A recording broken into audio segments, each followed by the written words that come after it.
नमस्कार साथियों, स्वागत है आप सभी का आशुतोष हिंदी एकेडमी पर। जैसा कि आप लोग जानते हैं, मलिक मोहम्मद जायसी और पद्मावत पर आखिरी क्लास हुई थी। आज हम लोग ईश्वरदास से शुरू करेंगे और सूफी काव्यधारा को समाप्त करेंगे। राम भक्ति शाखा, नई शाखा अगली क्लास से प्रारंभ होगी। तो ये क्लास थोड़ी छोटी होने वाली है, तो परेशान नहीं होना है, बिल्कुल आराम से पढ़िए। शेड्यूल बना हुआ है मेरा, मैं जिस तरह से पढ़ा रहा हूँ आपका सिलेबस अप्रैल में समाप्त हो जाएगा। ईश्वरदास से शुरू करते हैं। इनके जन्म मृत्यु की बात होती है। 1480 से 1560 इनका जीवन काल रहा है, 80 वर्ष का। और ईश्वरदास राम भक्ति काव्यधारा के प्रमुख कवि हैं। ध्यान रहे, इनकी जो मुख्य धारा है राम भक्ति काव्यधारा है। सूफी में इसलिए पढ़ाए जाते हैं क्योंकि इनकी कुछ रचनाएं हैं जो कि सूफी काव्यधारा से संबंधित है, इसलिए इनको यहाँ जोड़ दिया गया है। अगली बार जब होगा, नोट्स बनेंगे, तब ईश्वरदास को अलग कर दिया जाएगा। ईश्वरदास सिकंदर लोदी के समकालीन थे। किसके समकालीन थे? सिकंदर लोदी के। और ये महत्वपूर्ण तथ्य है, पूछा जाता है कि कौन किसके समकालीन है, तो ईश्वरदास सिकंदर लोदी के समकालीन थे। ईश्वरदास सगुण व निर्गुण भक्ति के समन्वयकारी कवि माने। दोनों में इनका समन्वय था, दोनों में आस्था थी, दोनों को साथ लेकर चलते थे। ईश्वरदास की रचना सत्यवती कथा 1501 प्रसिद्ध रचना है। इसका समय भी याद रखिएगा, पूछा जाता है मैचिंग में। ईश्वरदास की सत्यवती कथा 1501 ईस्वी प्रसिद्ध रचना है। इनकी यही रचना बहुत पूछी गई है। तो ईश्वरदास की रचना भरत मिलाप। भरत मिलाप में राम के वन गमन से भरत के दुखी होने और भरत का राम से मिलन आदि प्रसंगों का वर्णन है।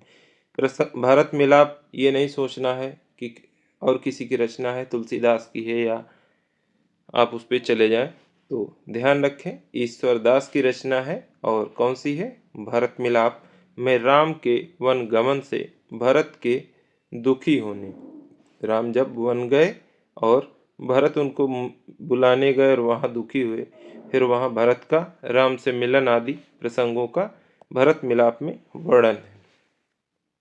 ईश्वरदास की अंगद पैज रचना में रावण की सभा में अंगद के पैर जमाकर डटे रहने का वर्णन है। ईश्वरदास की अंगद पैज रचना में रावण की सभा में अंगद के पैर जमाकर डटे रहने का वर्णन है। और इनकी अन्य रचनाएं कौन कौन सी हैं? भरत मिलाप, अंगद पैज, राम जन्म, स्वर्गारोहिणी, एकादशी कथा, राम जन्म और सत्यवती कथा। महत्वपूर्ण सत्यवती कथा है, भरत मिलाप है और अंगद पैज है। सबसे ज़्यादा यही पूछी गई है। अगले सूफी कवि हैं मुल्ला दाऊद। मुल्ला दाऊद की एक रचना बार बार पूछी जाती है, चंदायन। जन्म स्थान इनका रायबरेली डलमऊ नगर है। रायबरेली में डलमऊ नगर है, वही इनका जन्म स्थान है। समकालीन शासक इनके कौन थे? फिरोज शाह जौनाशाही। फिरोज शाह दूसरा नाम क्या है? जौनाशाही। चंदायन इनकी रचना है, 1379 ईस्वी इसका समय है। मुल्ला दाऊद कृत हिंदी का प्रथम ज्ञात सूफी काव्य है। मुल्ला दाऊद कृत हिंदी का प्रथम ज्ञात सूफी काव्य है, जिसका समय 1379 ईस्वी है। गुरु इनके शेष जैन दी है, शेष जैन दी या शेख जैनुद्दीन। नायक चंदायन के नायक कौन है? चंदायन का नायक लोर है और नायिका चंदा है। नायिका प्रधान नामकरण हुआ है ज़्यादातर, और जिसमें नायकों के आधार पर नामकरण किया गया है रचना का, उनको आपको विशेष तौर पर याद रखना है। तो नायक इनके लोर, नायिका चंदा है। नायक लोर की पत्नी का नाम मैना है। नायक लोर की जो पत्नी का नाम है वह मैना है। प्राचीन उल्लेखों में इस रचना का नाम चंदायन व नूरक चंदा का नाम मिलता है। प्राचीन उल्लेखों में इस रचना का नाम चंदायन व नूरक चंदा नाम मिलता है। यह रचना जूना शाह के सम्मान में लिखी गई थी। यह ग्रंथ लोरिकायन, लोरिकी व चनैनी नाम से भी लोकप्रिय है। लोरिकायन या लोरिकी इसलिए भी हो सकता है नाम क्योंकि इसका नायक लोर है। भाषा इसकी ठेठ अवधी है।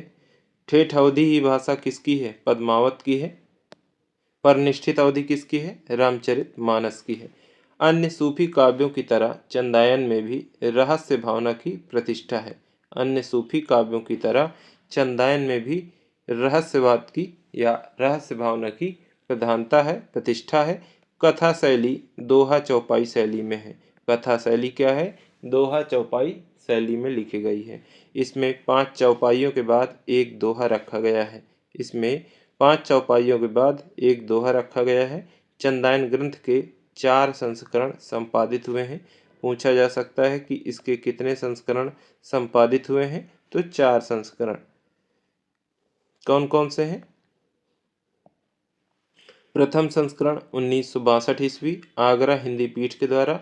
द्वितीय संस्करण 1962 में आगरा हिंदी पीठ के द्वारा। तृतीय संस्करण 1964 में बम्बई ग्रंथ रत्नाकर से।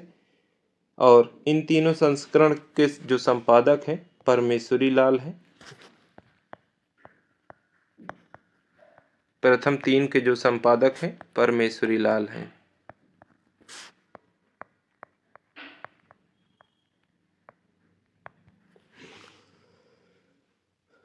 समय याद रखना है, कहाँ से हुए हैं ये याद रखना है। तो पहला, दूसरा, तीसरा 1962, 62 और 64। प्रथम 2 आगरा हिंदी पीठ से, तीसरा बम्बई ग्रंथ रत्नाकर से। चौथा संस्करण 1967 में आगरा से हुआ और इसके संपादक माता प्रसाद हैं। और संपादक इसके पूछे जाते हैं कि चौथे के संपादक कौन है? तो चौथे संस्करण के जो संपादक हैं वह माता प्रसाद हैं।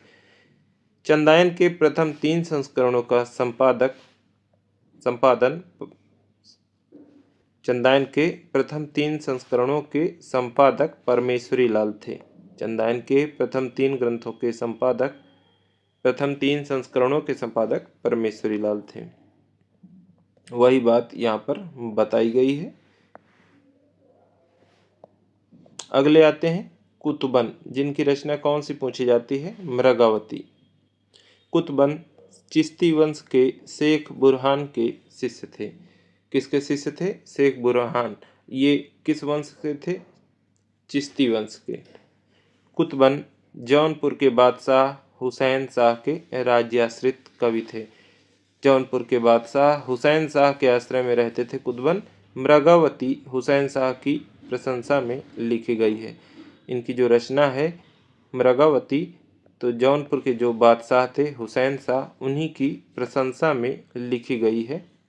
कुतुबन का प्रमुख प्रेमाख्यान ग्रंथ मृगावती, जिसका समय 1503 ईस्वी है, इसे लिखने में 2 माह 10 दिन का समय लगा था। समय पूछा जाता है कि किस में कितना समय लगा था? 2 माह 10 दिन का समय लगा था इसको लिखने में।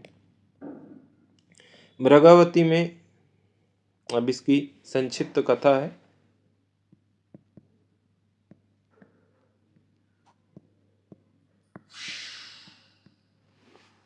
संक्षिप्त कथा है, सारांश है कहानी का। मृगावती में चंद्रनगर के राजा गणपति देव के राजकुमार, मृगावती में कहाँ के राजा हैं? चंद्रनगर के राजा गणपति देव के राजकुमार और कंचनपुर के राजा रूप मुरारी की कन्या। मृगावती कौन थी? रूप मुरारी की कन्या थी। कंचनपुर के राजा रूप मुरारी की कन्या। मृगावती की प्रेम कथा का वर्णन है। मृगावती उड़ने की विद्या जानती थी। राजकुमार को इससे प्रेम हो गया।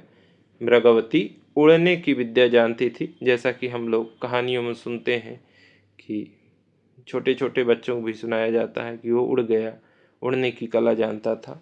तो वैसे ही मृगावती उड़ने की विद्या जानती थी। राजकुमार को इससे प्रेम हो गया।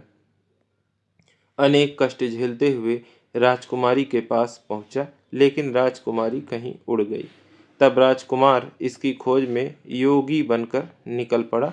एक बार राजकुमार ने रुक्मणी नामक राजकुमारी को राक्षस से बचाया। किसको बचाया? योगी बनकर निकले थे और राजकुमार ने रुक्मणी नामक राजकुमारी को राक्षस से बचाया। फिर राजकुमार ने रुक्मणी से विवाह कर लिया। इस प्रकार अंत में मृगावती भी मिल गई। राजकुमार की मृत्यु के बाद दोनों राजकुमारियां सती हो गईं। तो ये इसका संक्षिप्त सारांश है। पूछा नहीं जाएगा, लेकिन एक आपसी समझ के लिए हो सकता है पूछ भी लिया जाए कि कौन किसकी कन्या है, क्या कहानी है, कथा का सारांश क्या है। नेट में हालांकि पूछा भी जाता है। आचार्य रामचंद्र शुक्ल ने इसे हिंदी का प्रथम प्रेमाख्यान माना है। आचार्य रामचंद्र शुक्ल ने कुद्बनकृत मृगावती को हिंदी का प्रथम प्रेमाख्यान माना है। काव्य शैली में 5 चौपाइयों के बाद एक दोहा है। काव्य शैली में 5 चौपाइयों के बाद एक दोहा, और यही शैली क्या कहलाती है? कड़वक शैली कहलाती है। अगले आते हैं मंझन। अगले कौन है? मंझन। मंझन की एक ही रचना पूछी जाती है, मधुमालती। मंझन ने मधुमालती नाम से प्रेमाख्यान काव्य ग्रंथ सन 1545 ईस्वी में लिखा था। मधुमालती का जो समय है 1545 ईस्वी है। मंझन कहाँ के रहने वाले थे? चुनार के रहने वाले थे, मिर्जापुर के आसपास है। मधुमालती का नायक कनेसर नगर के राजा सूरजभान के राजकुमार मनोहर और नायिका महारस नगर की राजकुमारी मधुमालती है। मधुमालती का नायक कौन है? कनेसर नगर के राजा सूरजभान के राजकुमार मनोहर और नायिका महारस नगर की राजकुमारी मधुमालती है। नायक कौन है? मनोहर, नायिका मधुमालती, और उन नायिका के नाम पर ही इस ग्रंथ का नामकरण हुआ है, मधुमालती। रचनाकार है मंझन। हर पेपर में ये प्रश्न पूछा गया है। पुराने पेपरों को आप उठाकर देखेंगे, साल पेपर में तो उसमें साइड में जो सन लिखे रहते हैं, सैकड़ों बार ये प्रश्न पूछा गया है। मधुमालती एकमात्र ऐसी सूफी रचना है जिसमें प्रेम का माध्यम परियां बनती हैं। मधुमालती एक मात्र ऐसी सूफी रचना है जिसमें प्रेम का माध्यम परियां बनती हैं। विशेष क्या है? रीतकालीन कवि चतुर्भुज दास कायस्थ ने भी रीतकालीन कवि चतुर्भुज दास कायस्थ ने भी मधुमालती नामक ग्रंथ लिखा, जिसका नायक मधुकर है। इसका नायक कौन है? मनोहर है। इसका नायक जो चतुर्भुज दास रीतकालीन कवि हैं, उनके मधुमालती का जो नायक है उसका नाम मधुकर है। इसमें भी 5 चौपाइयों के बाद एक दोहा है। ये कड़वक शैली का प्रयोग यहाँ भी किया गया है।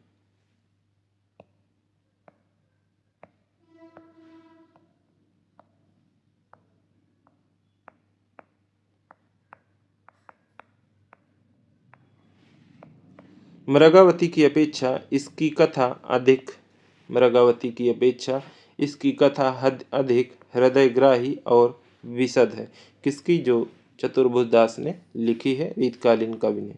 उपनायक ताराचंद और उपनायिका प्रेमा है। उपनायिका प्रेमा, उपनायक ताराचंद है। और पद्मावत में जो सहनायिका थी उसका क्या नाम है? कमेंट में बताइएगा आप लोग। जैन कवि बनारसी दास ने अपनी आत्मकथा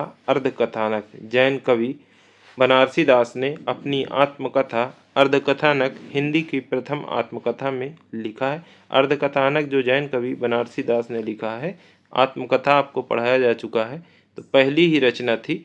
आपको ये बताना है कि इसका रचना काल, रचना वर्ष क्या है। कमेंट में सभी लोग, जितने लोग पढ़ें, वो जरूर बताएं कि जो अर्धकथानक का समय है वो क्या है, रचना वर्ष क्या है। जैन कवि बनारसी दास ने अपनी आत्मकथा अर्धकथानक हिंदी की जो पहली आत्मकथा है उसमें लिखा है, तब घर में बैठे रहे नाहिन हाट बाजार। तब घर में बैठे रहे नाहिन हाट बाजार, मृगावती मधुमालती पोथी देव विचार। घर में बैठकर क्या पढ़ते थे? मृगावती मधुमालती। ऐसे लॉकडाउन टाइप का रहा होगा, लोग घर में बैठे रहते थे, कहीं जाना नहीं रहता था तो वहाँ क्या पढ़ते थे, मृगावती मधुमालती। ये लोकप्रियता के संबंध में कि कितनी लोकप्रिय थी लोगों के बीच में। जैसे हमारे यहाँ जब लॉकडाउन हुआ 2019-20 में तो क्या चलाया गया, रामायण महाभारत टीवी में चलाया गया, रोज दिन भर बिना ऐड के आता रहता था, लोग दिन भर देखते रहते थे। उसी प्रकार यह भी। इस प्रकार जायसी की पद्मावत से पहले मृगावती व मधुमालती रचनाएं बहुत प्रसिद्ध थी। लोकप्रियता के संबंध में कवि बनारसी दास ने अपनी आत्मकथा अर्धकथानक में ये पंक्तियां लिखी हैं। दक्षिण के कवि नुसरती ने मंझन की मधुमालती के आधार पर ही सन 1643 ईस्वी में गुलशने इश्क की रचना की थी। महत्वपूर्ण है, पूछा गया है।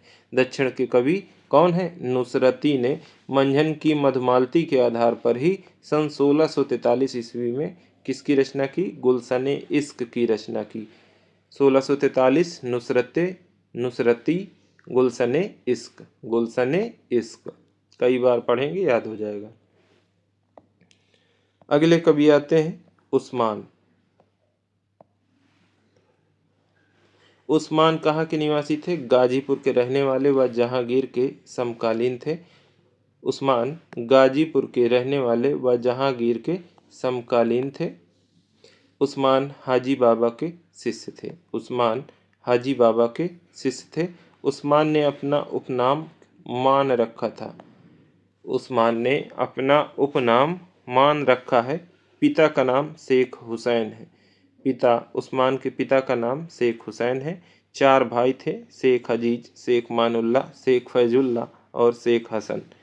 4 भाई थे, शेख अजीज, शेख मानुल्लाह, शेख फैजुल्लाह, शेख हसन। उस्मान ने चित्रावली, इनकी एक ही रचना बहुत महत्वपूर्ण है, खूब पूछी गई है। चित्रावली नाम से सन 1613 ईस्वी में प्रेमाख्यान लिखा था। सन 1613 ईस्वी में चित्रावली। रामकुमार वर्मा ने चित्रावली को पद्मावत की छाया प्रति कहा है। रामकुमार वर्मा ने चित्रावली को पद्मावत की छाया प्रति कहा है, अतः इसे द्वितीय पद्मावत कहा जाता है। कहने वाले कौन है? रामकुमार वर्मा है। उस्मान की प्रसिद्ध पंक्ति बलनदीप देखा अंग्रेजा, जहाँ जाहिते कठिन करेजा। इनकी यह प्रसिद्ध पंक्ति है, बलनदीप देखा अंग्रेजा, जहाँ जाहिते कठिन करेजा। और इसको भारतेंदु की नहीं समझना है, क्योंकि वहाँ पर आपको भारतेंदु हरिश्चंद्र मिलेगा विकल्प में, और ज़्यादातर लोग भारतेंदु जी के साथ चले जाते हैं। उस्मान ने जायसी का अनुसरण करते हुए चित्रावली, उस्मान की रचना कौन सी है? चित्रावली नाम से प्रेमाख्यान ग्रंथ लिखा है। इसका नायक नेपाल का राजकुमार सुजान व नायिका चित्रावली है। उस्मान ने अपनी इस कल्पित कहानी के बारे में लिखा है। कथा एक मैं हिये उपाई, कहत मीठे और सुनत सुहाई। अगले रचनाकार हैं नूर मोहम्मद कहाँ के निवासी थे? आजमगढ़ के निकट सबरहद के रहने वाले थे।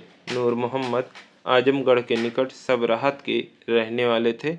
ससुराल भादो है, जो कि आजमगढ़ में ही स्थित है। अब आजकल हो तो लोग कहेंगे लव मैरिज हुई थी, एक ही जिले में एक जगह पे है, कहते ही हैं। तो इनकी ससुराल भादो में है, और भादो कहाँ है? आजमगढ़ में। आजमगढ़ के निकट सबरहद के ही ये रहने वाले थे। हुई होगी, लव मैरिज ही हुई होगी, हम क्या जाने, ऐसा इतिहास में मिलता भी नहीं है, इतिहास ग्रंथों में। 2 पुत्र गुलाम हसनैन और नसीरुद्दीन हैं। 2 पुत्रों के क्या नाम है? गुलाम हसनैन और नसीरुद्दीन। नूर मोहम्मद अन्य सूफी कवियों से अधिक पारंगत थे। नूर मोहम्मद अन्य सूफी कवियों से अधिक पारंगत थे। इनको हिंदी काव्य की भाषा का अच्छा ज्ञान था। नूर मोहम्मद अन्य सूफी कवियों से अधिक पारंगत थे, अधिक कुशल थे रचना करने में। और जो जो समय चल रहा था, इनकी हिंदी काव्य की भाषा का इनको हिंदी काव्य की भाषा का अच्छा ज्ञान था। रामचंद्र शुक्ल जी ने इन्हें बहुभाषाविद कहा है। कई भाषाओं का ज्ञान रहा होगा इन्हें, तो इसीलिए शुक्ल जी ने इन्हें बहुभाषाविद भी कहा है। नूर मोहम्मद ने 1744 ईस्वी में नूर मोहम्मद ने 1744 ईस्वी में इंद्रावती नामक प्रेमाख्यान लिखा। इसका नायक कालिंजर का राजकुमार राजकुंवर और नायिका इंद्रावती है, और इंद्रावती के नाम पर ही इसका नामकरण इंद्रावती किया गया है। नूर मोहम्मद ने 1744 ईस्वी में इंद्रावती नामक प्रेमाख्यान लिखा। नायक कहाँ का है? कालिंजर का राजकुमार राजकुंवर है। कालिंजर का राजकुमार राजकुंवर है और नायिका राजकुमारी इंद्रावती है। नूर मोहम्मद ने अपने काव्य में तत्कालीन दिल्ली के बादशाह मोहम्मद शाह की प्रशंसा की है। मोहम्मद शाह की प्रशंसा की है। नूर मोहम्मद ने अपने काव्य में तत्कालीन दिल्ली के बादशाह मोहम्मद शाह की प्रशंसा की है। ये मसनवी शैली के अंतर्गत शाह वक्त की प्रशंसा की जाती थी, वही शैली का प्रयोग किया है। आचार्य रामचंद्र शुक्ल ने इंद्रावती 1744 ईस्वी जिसका समय है को सूफी पद्धति का अंतिम ग्रंथ, जबकि अखंडित परंपरा का अंतिम ग्रंथ अनुराग बांसुरी 1764 ईस्वी को माना है। ये कथन पूछा जा सकता है कि इंद्रावती 1744 को सूफी पद्धति का अंतिम ग्रंथ, जबकि अखंडित परंपरा का अंतिम ग्रंथ अनुराग बांसुरी 1764 ईस्वी को माना है। किसने माना है? तो वहां पर आपको बताना होगा रामचंद्र शुक्ल ने माना है। रामचंद्र शुक्ल ने अनुराग बांसुरी पर सांप्रदायिक मनोवृत्ति का आरोप लगाया है। रामचंद्र शुक्ल जी ने अनुराग बांसुरी पर सांप्रदायिक मनोवृत्ति का आरोप लगाया है। नूर मोहम्मद ने चौपाइयों के बीच दोहे न रखकर बरवे छंद रखे हैं। नूर मोहम्मद ने चौपाइयों के बीच दोहे न रखकर बरवे छंद रखे हैं। बरवे छंद में कितनी मात्राएं कितने यति पर होती हैं, कमेंट में आप लोग बताइएगा। कमेंट में पूछने का आशय ये रहता है कि जब आप लोग टाइप करते हैं तो वो चीज़ें, भले आप नकल करके ही टाइप कर रहे हो, वो चीज़ें दिमाग में स्थायी हो जाती हैं। तो आप एक बार, अगर पहले तो पता होगा, ज़्यादातर साथियों को नहीं पता है, तो आप देखकर कमेंट जरूर करिएगा। नूर मोहम्मद ने चौपाइयों के बीच दोहे न रखकर बरवे छंद रखे, क्योंकि जब आप किसी चीज़ को खोजते हैं तो आपका दिमाग उसे स्थायी कर लेता है, चेतन अवचेतन मन कहीं ना कहीं, और फिर आपका परीक्षा में वही प्रश्न सही हो जाता है। नूर मोहम्मद का दूसरा प्रसिद्ध ग्रंथ अनुराग बांसुरी है। नूर मोहम्मद का दूसरा प्रसिद्ध ग्रंथ अनुराग बांसुरी है, जिसकी रचना का समय क्या है? 1764 ईस्वी। अनुराग बांसुरी फारसी लिपि में लिखा गया है। अनुराग बांसुरी फारसी लिपि में लिखा गया है।